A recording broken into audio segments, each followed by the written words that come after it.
Bonjour, mon nom est Kevin Gilna, copropriétaire du Rond-Point de Saint-Élie-de-Caxton. Bonjour, mon nom est Marilène Deschênes, copropriétaire aussi du Rond-Coin. Le Rond-Coin, c'est un site d'hébergement d'expérience avec des habitations du monde. On a par exemple une yourte traditionnelle mongole, une roulotte gitane, des camps de bûcherons et d'autres. C'est aussi un café-spectacle avec une mission culturelle. Le café, c'est où on se trouve présentement. Alors ici, on peut venir manger un bon grilled cheese, on peut venir admirer les œuvres d'artistes de la région, se procurer des produits d'artisanaux locaux. On peut aussi assister à un spectacle, on en présente à toutes les fins de semaine. Le Rond-Coin, c'est aussi le coin santé, où on peut recevoir différents types de massages dans une yourte très chaleureuse. Notre entreprise est ouverte depuis bientôt 4 ans et on a déjà reçu plusieurs prix et on est en continuelle expansion. Depuis le départ, on avait le désir de bâtir une structure de plus grande envergure pour pouvoir accueillir des plus grands événements. Alors, à travers les années, à travers la demande des gens, le désir s'est transformé en besoin.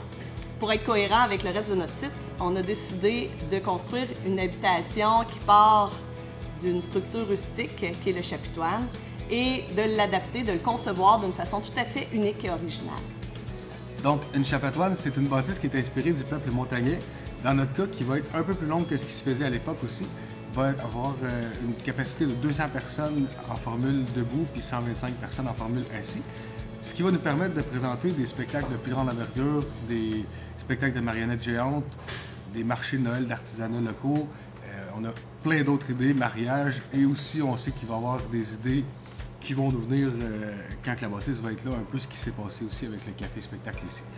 Ça va être une bâtisse qui va être faite d'arbres d'une quarantaine de pieds de long, avec une toile de vinyle qui va faire en sorte que ça va être complètement étanche et passer au travers des années aussi de nos hivers assez rudes québécois. Salut, je m'appelle Luc Arsenault, je suis un passionné de vélo et j'organise avec mon équipe de bénévoles au mois de septembre de cette année un festival du vélo rural qui va avoir lieu à Saint-Élie-de-Caxton. Le festival du vélo rural, c'est une programmation festive et originale variée sur 3 jours qui présente des épreuves sportives et des activités culturelles. Les activités culturelles, il va y avoir une présentation de courts-métrages sur le vélo. Il va y avoir aussi un contre-la-montre de 10 km sur la route des lacs. Il va y avoir une autre épreuve de 200 km pour les randonneurs.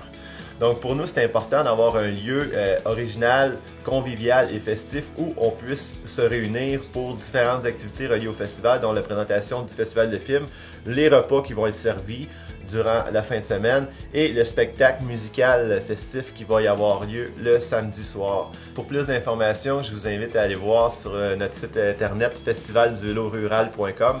Vous pouvez aussi aller voir les activités qui se déroulent au Rond-Coin. Et j'invite à participer à cette campagne de financement-là et j'espère bien vous revoir au Festival du vélo rural en septembre prochain.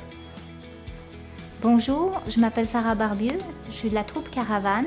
La troupe Caravane a été fondée en 1980, c'est une troupe multidisciplinaire, familiale, qui est installée en Mauricie depuis déjà plus d'une vingtaine d'années. Alors, on a des spectacles de scène, des spectacles de rue, qui intègrent la musique, la danse, les échasses, les marionnettes géantes et aussi des ateliers de créativité, des conférences. Alors c'est très très complet et d'ailleurs vous pouvez aller vérifier sur notre site internet au www.troupecaravane.com. Ici en Mauricie, les lieux de diffusion sont assez rares et surtout des lieux de diffusion qui peuvent nous convenir, qui peuvent convenir à l'originalité de la troupe et à la diversité. Or, la construction d'une chapiteau, ça serait extraordinaire pour la troupe, pour pouvoir présenter enfin les spectacles à plus grand déploiement avec les marionnettes géantes pour les publics de famille, de continuer avec les spectacles qu'on présente déjà, les spectacles de musique qui pourraient attirer encore plus de monde. Aussi l'aspect écologique, le caractère rare et original d'un tel endroit se font totalement avec le travail de la troupe. C'est vraiment une belle occasion de soutenir un projet intéressant, culturel, artistique en région maintenant. Cette campagne de financement-là est très importante pour nous parce que l'objectif est de mener à terme le projet à un coût très raisonnable, ce qui va nous permettre de rendre l'utilisation du chapiteau à un coût très intéressant et accessible à tous. Donc, merci beaucoup de nous supporter là-dedans et au plaisir de vous faire visiter notre folie à la fin de l'été 2014. Merci beaucoup.